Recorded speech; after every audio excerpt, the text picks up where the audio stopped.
CapEd Makes podcast. I'm Matt Johnson from marketing, and joining me today is SB Poblano from training. Hi, SB. Hi, how are you? I'm great. Thanks for asking. We have a pretty good episode today. We have an interview with our partners at Tree City Advisors, but before we jump into that, let's visit our high yield checking Get 100, Give 100 program. Oh, give me an update. What are our numbers? Where are we at? So as of March of 2021, we are at $22,400 that have been given to 308 schools collectively in southern Idaho. And, you know, we've been running an ad lately where we've listed some of the specific programs, but we don't list all of them because, quite frankly, it would be overwhelming to try to take in if you were watching or listening to a commercial. So I just wanted to touch, it's kind of interesting. We actually have all the data of, you know, what people have contributed, our members as they qualify, which we'll get to in a moment. But it's interesting, you know, we have like, you know, wrestling across the board in all of the, you know, middle schools and high schools that offer wrestling programs. We've had 2,100 given. For track and field, which is going on right now, we've had 1,300. For like ski teams, I'm guessing that's like a club for a lot of schools. We've had 300 given. Robotics, you don't hear a lot about that, only certain times of the year, but that has the robotics programs collectively in southern Idaho have received $2,000. So you know, it's a really wide range. Libraries, lacrosse, golf, Future Farmers of America, $1,800 collectively so far. So, you know, we really can't list it all in our ads, but, you know, we just want our members to know that if there's a particular program that you know of that exists currently in a school, we can probably make sure that the funds that you give get to that program. That is so awesome. And we have so many different programs that people can put that $100 to, and it's so simple, super simple to meet qualifications and be able to not only get $100, because, you know, we want that money too, but also give it to the school of your choice. And those qualifications are super easy, stuff that we do on a regular basis, 12 debit card transactions, ACH or direct deposit, and e-statements. Simple. It's pretty simple. You know, I have a high yield checking account, and I can tell you from personal experience that, yeah, it seems like I always get that email saying, hey, you're qualified again. I think just about every month. It's really not that difficult. So yeah, it's three relatively easy steps. And if you have a high yield checking account, you should be able to earn that dividend, and if you start the account, you know, you can also receive that $100 within the first 90 days, as long as you hit those qualifications that you just mentioned, SB. So yeah, that's this month's update. Pretty exciting, continuing to grow. You know, I'd be willing to bet we're going to be close to the 225,000 mark next month. At least that's, I think, the projection. So really exciting, and the schools benefit. So, well, that's the update for that. Today we are going to be airing an interview recorded by our SVP of marketing, Todd Christensen. He's interviewing a couple of our partners at Tree City Advisors. Did you, you know, a lot of people, you know, are getting their dividend, or not dividend, sorry, not their dividend checks. We were just talking about dividends. Their stimulus checks, you know, those are coming out, and people have been receiving them. And, you know, there's a good chance you know somebody who's received one. Today, Todd Christensen is going to be speaking with Alex Lundgren and Nick Daniels over at Tree City Advisors about, you know, what should you do with that stimulus money, and what's you know, what are some things that you should consider when you receive that. So, should be an interesting conversation. Very interesting. Let's let's learn more about what we can do with that extra little bit of money that we're getting. And I can't wait to hear what they say. They're an awesome organization to work with too. So Yeah, great partners. So yeah, let's hop on in. I'll chat with you later, SB. Chat with you later. Bye. Bye. Well, it is our pleasure to be here with our friends at Tree City Advisors. My name is Todd Christensen, SVP of Advancement and Member Experience with CapEd Credit Union. We have a strong partnership with Tree City Advisors, and here in our conversation today, we have Alex Lundgren and Nick Daniels from Tree City Advisors. So we're glad that you're here with us today. Well, thank you for having us. Yep, thanks for having us, Todd. Absolutely. Well, Alex, I know before we started our recording here to share with our audience, we talked a little bit about the partnership between CapEd and Tree City Advisors. Mm-hmm. For our listeners, you want to kind of share a little bit more about that? Yeah, so we like to be a resource for the members at CapEd. You've attracted an incredible membership, some really good contributors to the community here locally, and so we hold ourselves out for them as an option of someone to help with their financial questions, concerns. I got a letter in the mail about something coming due. What does it mean? Should I be opening a CD or putting it someplace else? What's appropriate? And we work only in a fiduciary capacity. So we don't have any products we're going to sell. We're not going to get a commission if they invest. There's any cost that's involved for the services. They'll know what it is in advance. They'll agree to it, and it'll be a line item that it's a bill they either pay or they see it as a line item on a statement. We want full transparency. And that's something for us as CapEd, is we're about education and financial well-being. That fiduciary piece is important to us. Nick, from your perspective, how would you articulate or share with the audience fiduciary? Well, a fiduciary is someone who's supposed to be acting in their, not in the fiduciaries, but in the client's best financial interest.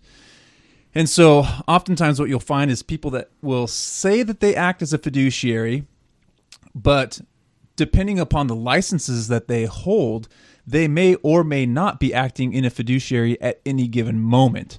So there are people within the financial services industry that basically do both roles, and it's called, the terminology is called the changing of the hat, where literally a representative is supposed to say, okay, I've been acting as a fiduciary for you, Todd, mm-hmm. and telling you what I think is going to be in your best financial interest, but now I'm changing my hats, moving from a fiduciary to, say, an investment advisor, a commissionable, some product or service that a product or service, revenue. Right? Okay. Well, no one ever does that within the industry, and most oftentimes, what a client finds is that they're building trust.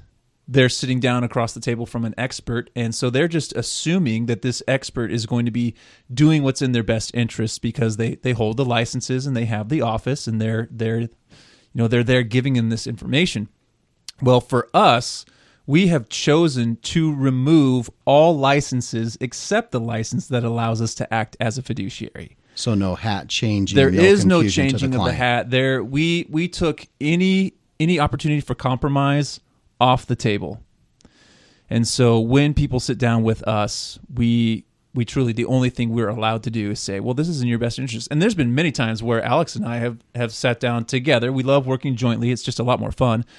There's been several couples that we've sat down with and said, there's nothing that we could do. I mean, there's no money to change hands. You guys have knocked it out of the park. You have been really wise at living within your means for all these years. You've made great investment selections because a lot of it's not rocket science. It's really just living within your means and being simple with the small things, and it adds up to big things later on down the road. And we've just sat and said, keep doing what you're doing. Yeah, well it's done. In your best interest Keep going. to not change a thing. And that's something for us as CapEd and our members and our shared clients, is that education focus and making sure, as I like to say, do the right thing for the right reasons and the right things happen. Absolutely. And so we're appreciative of our partnership. we're coming up on tax time. Typically is April 15th. I think that's been bumped out to May 17th. May 17th. However, that contribution date for IRAs did not get bumped. So contributions for IRAs has not been bumped. That Correct. continues to be April 15th. Oh, I didn't know that. Yeah, so if you are wanting to make a contribution to an IRA for 2020, you still have that April 15th deadline. Still have to do that by April 15th. Correct. Okay. That's good to know. And is that for any IRA type instrument then? Or So it's a Roth IRA or a traditional IRA Okay. if you're for last year, for a 2020. for 2020? Okay. Yep. That's a good piece to know. Put that in my hat, in the right hat, to be able to understand how to use that information. The other thing that we wanted to talk a little bit about today is the stimulus check. Yeah. And for us as a financial institution, we saw a lot of our members receive those. And how best to use that. I've had several friends call me up and say, hey, I just received a stimulus check. They've given me the dollar amount, and they've asked, what should I do with those dollars? Well, And I don't said, send them back. Don't send them back. Don't send Okay. them back because you got the tax bill coming at some point anyway. So Okay. keep them. Well, I think one thing that we want to share is this most recent round here in early 2021 or post-March is the resources are coming in as a direct deposit. The ones that came in December, we saw them come in on prepaid debit cards or Yeah, gift that was cards. a mess. And we had a lot of our members throw them away. And then they had to go through the process of getting that remitted and then have other cards. So Yeah. hopefully we don't have that issue. But That I think a lot of people thought it was a scam. I would have. I'd have probably been one of the people who would have thrown it away. yeah, one of my fellow employees brought hers in and said, is this real? And I'm like, I think so. It looks real.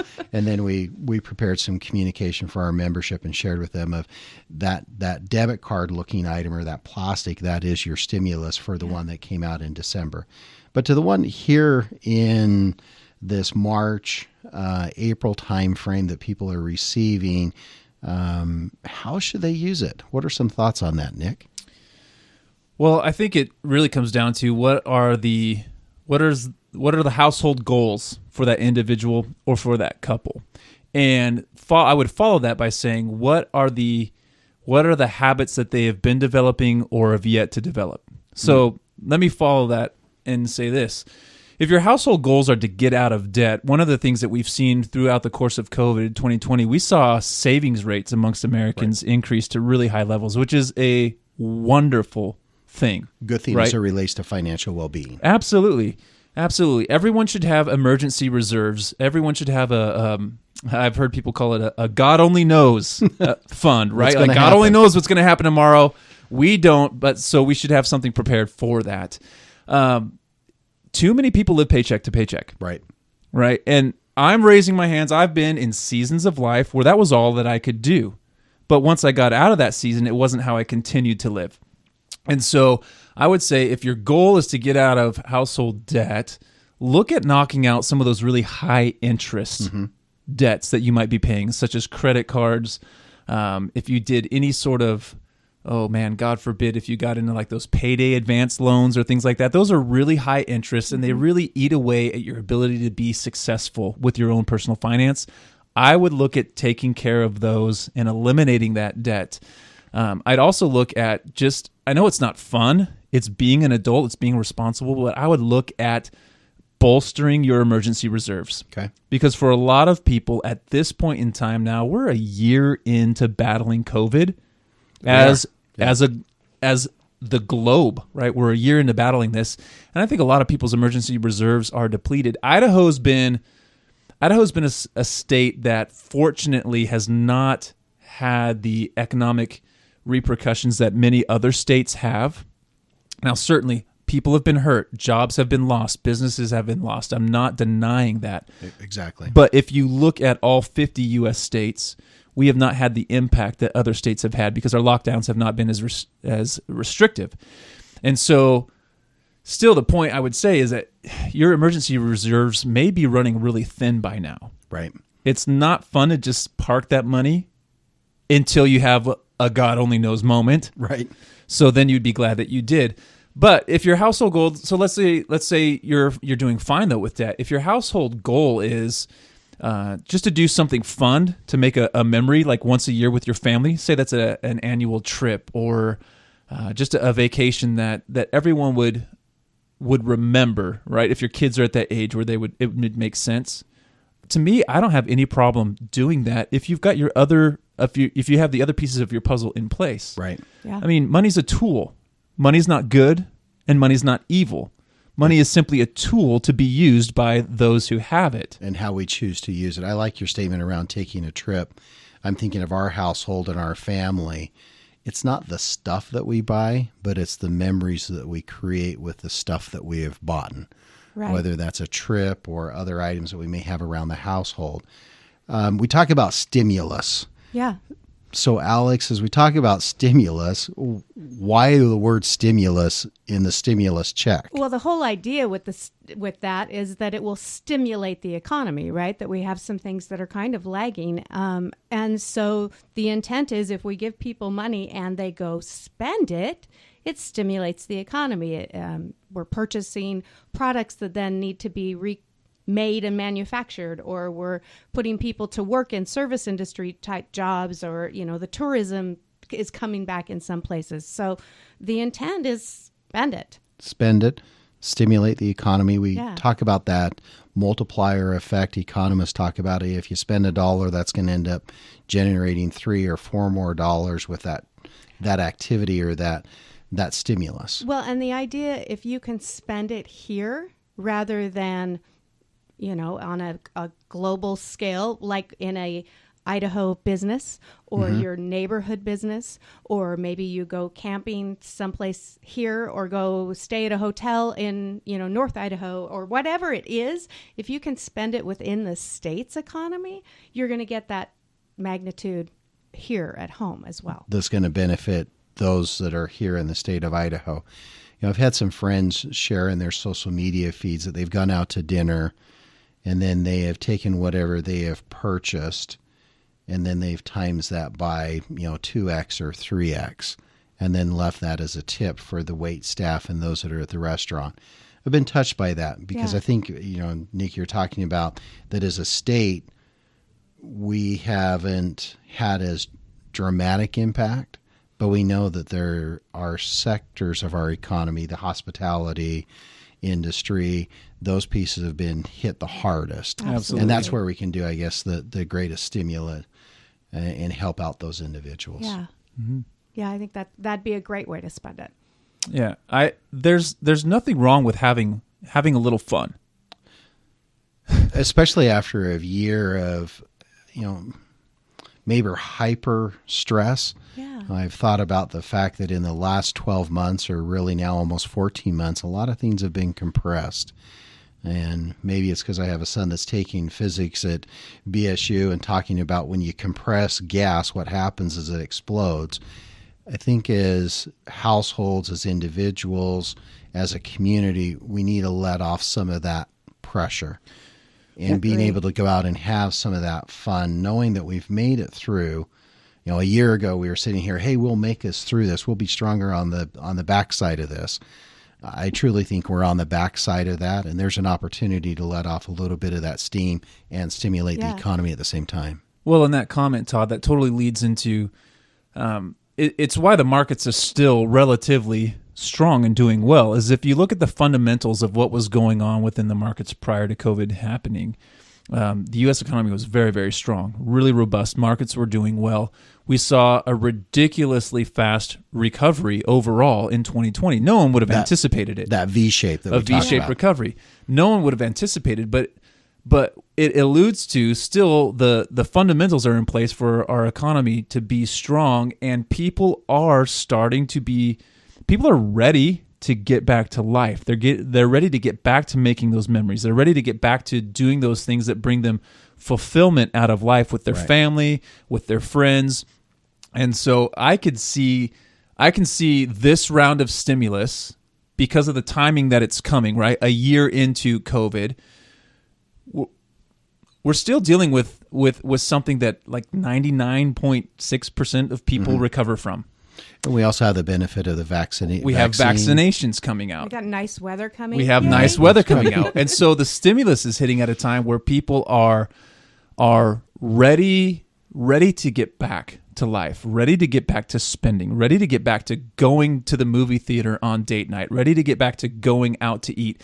And to your comment about people, maybe doing 2x or 3x on the tip, everyone knows it feels far better when you're giving and doing something extra, when you're doing something nice, right? The old saying, it's better to give than it is to receive.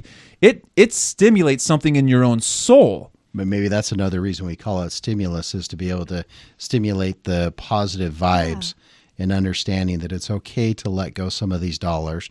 Recognize, to your point here, as we spoke about earlier, is having those oh gosh moments, some savings there, but also to be out there and create those memories and help others as well. Yeah, you may be limited on how long it is that you can still go rent the theater, right, for a movie. That might be a great, fun family activity while you still can, and wouldn't take a whole bunch of the stimulus money to do. To be able to do that. And, theaters, we've talked a little bit about restaurants and the hospitality, but theaters, for our household, we have always enjoyed going to the movies. And we went to a movie here a couple of weeks ago, not necessarily a movie that we really enjoyed. We walked out of there and said, well, that was kind of a crappy, sorry for the vernacular, movie, but wasn't it great to be in the theater? Right. A big screen again. Big screen again, and the popcorn. So, yeah. Other thoughts as people look at those dollars that are coming in, some of the things that they should consider. You mentioned earlier the IRA contributions. If they choose to do that, again, they need to do that by April 15th, even though the tax deadline has been moved out.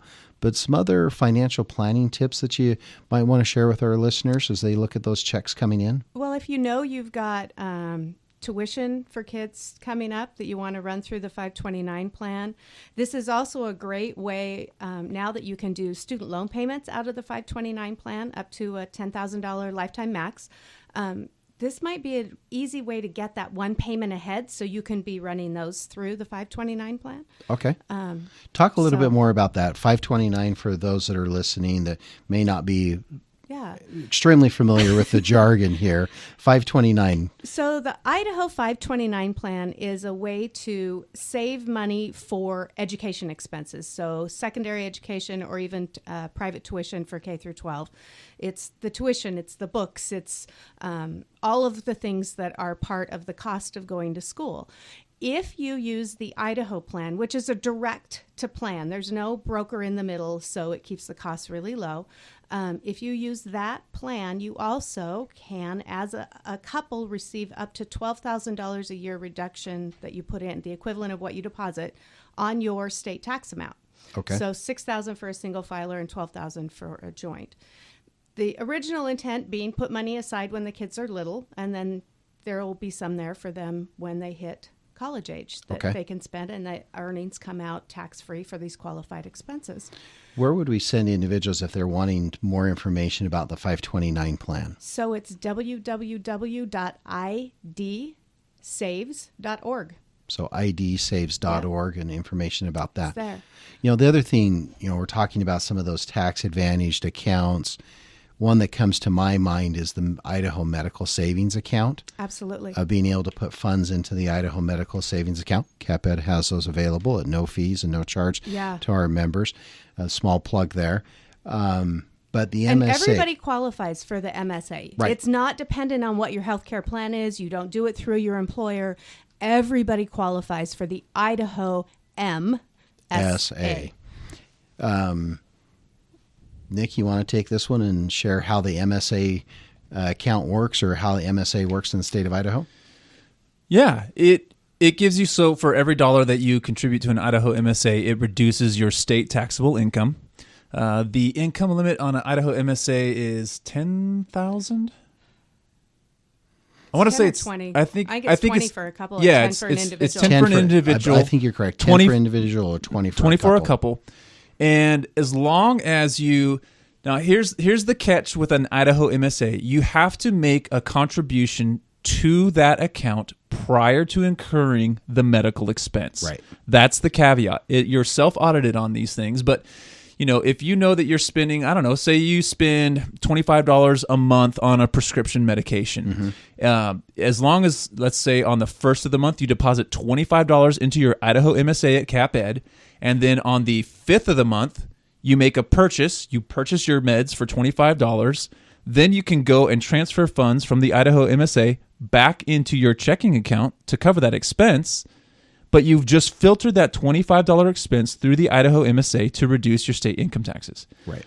And it's really easy to use. I have one, and I'm constantly just flushing. It's legal. We jokingly say it's legal money laundering, but I'm constantly washing expenses through because I'm married and I have 3 kids, and we visit the doctor and we have medications and things like that. Over-the-counter medication counts, right. Contact solution, those kinds of things, feminine hygiene products, all of that counts That's as medical. qualified expenses.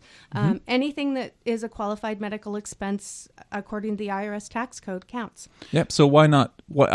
Most households are making these sorts of purchases in some shape or form every year anyway. Why not just take a little bit of time to filter that purchase through your Idaho MSA and receive a tax benefit from it? And having done our taxes recently and looked at the Idaho form, it's pretty simplistic. You put in the dollar amount that you've flushed through or ran through the Idaho MSA, and that goes off of your tax liability or your income tax for the state of Idaho. So it might be a great option for those that have a stimulus check of actually dropping some money in an Idaho MSA for future expenses on medical. Absolutely. Kind of paying themselves first for something that they know that they're going to use later. Yeah. And I do tell people all the time, Todd, that CapEd is like one of the only places I know that doesn't charge you to have that account, which is a huge benefit. And you guys make it really easy to use. that's one of our pillars is convenience and making it easy for our members, not only from online banking and all that, but you receive a debit card for this, for this account, so you can actually make those expenses. So it's not a laborious process of asking for a reimbursement. You can't do it as a reimbursement. You need to do it at time of purchase. But okay. Yeah. Something else I was thinking about, knowing what we were going to be talking about today, Todd. I'm probably going to butcher the saying, but what is it? An ounce of prevention is worth a pound of maintenance. Is that the saying? Yeah, I would agree with that. Okay.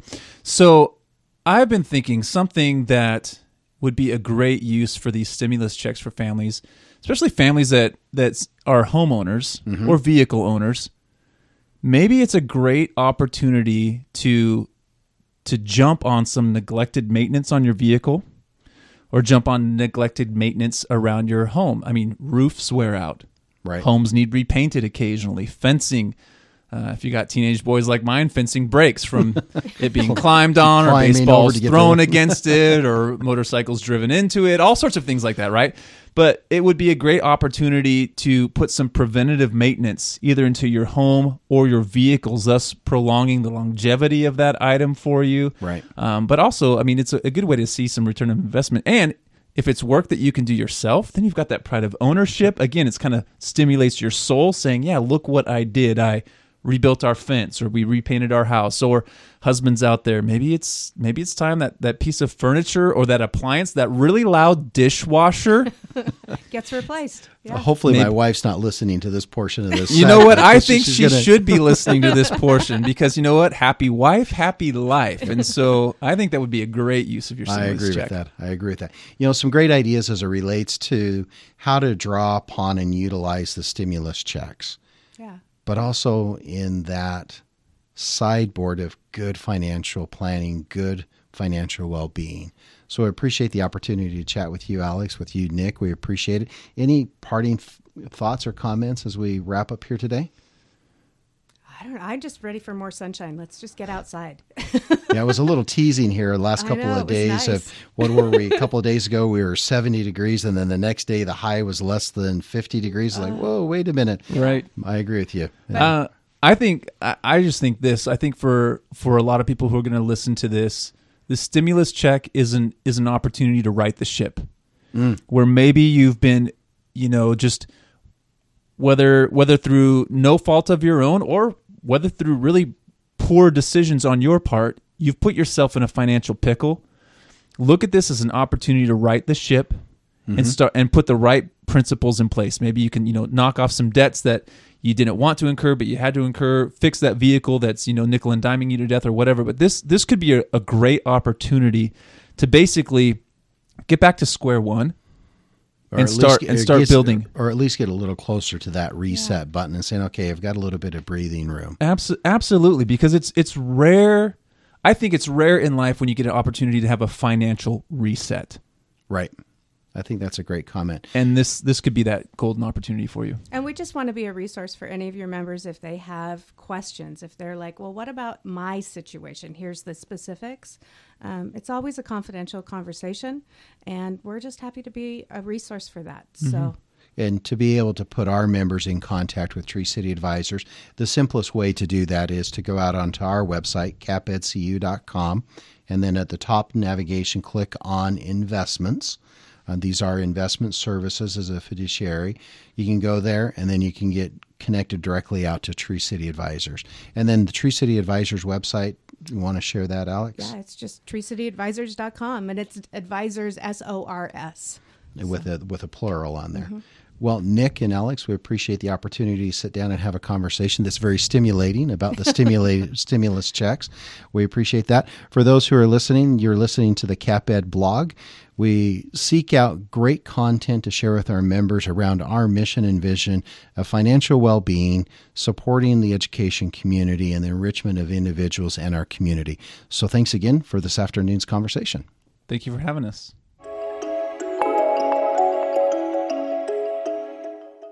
For more information on our Get Give program and our commercial lending products and services, please check out our website at capedcu.com. Share accounts are insured by NCUA.